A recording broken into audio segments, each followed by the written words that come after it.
بسم اللہ الرحمن الرحیم نحمدہ ونصلی علی رسولہ الکریم۔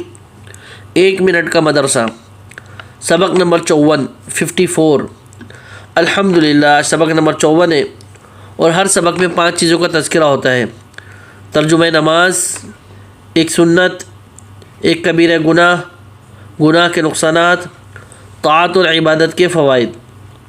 ترجمہ نماز، اتحیات چل رہی ہے نا نماز کے ترجمے ہم لوگ کی، تو ایھا النبی، اس کا ترجمہ ہوا کہ اے نبی، تو السلام علیک ایھا النبی، اس کا ترجمہ ہے کہ سلام ہو آپ پر اے نبی۔ اتحیات میں جو پڑھتے ہیں نا تو اس کا ترجمہ ذہن میں رکھیے گا آپ لوگ۔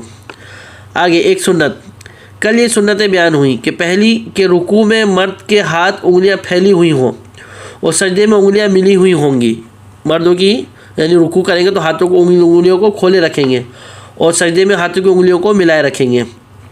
عورتوں کی نماز کے طریقے کا فرق کہ عورت تکبیر تحریمہ کہتے وقت دونوں ہاتھ کندھوں تک اٹھائے، مردوں کی طرح کانوں تک نہ اٹھائے۔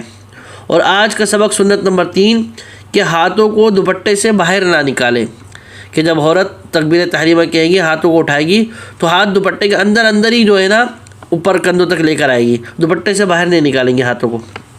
ایک کبیرہ گناہ، بڑے بڑے گناہ جن پر سخت عذاب کی وعید آئی ہیں ان میں سے ایک بڑا گناہ ہے سود دینا۔ سود دینا بھی کبیرہ گناہ ہے۔ پچھلے سبق میں ہم نے پڑھا تھا نا کہ سود لینا، اس سبق میں سود دینا، کہ سود اگر کسی کو دینا تو یہ بھی جو ہے نا کبیرہ گناہ ہے، اس سے بچنا چاہیے۔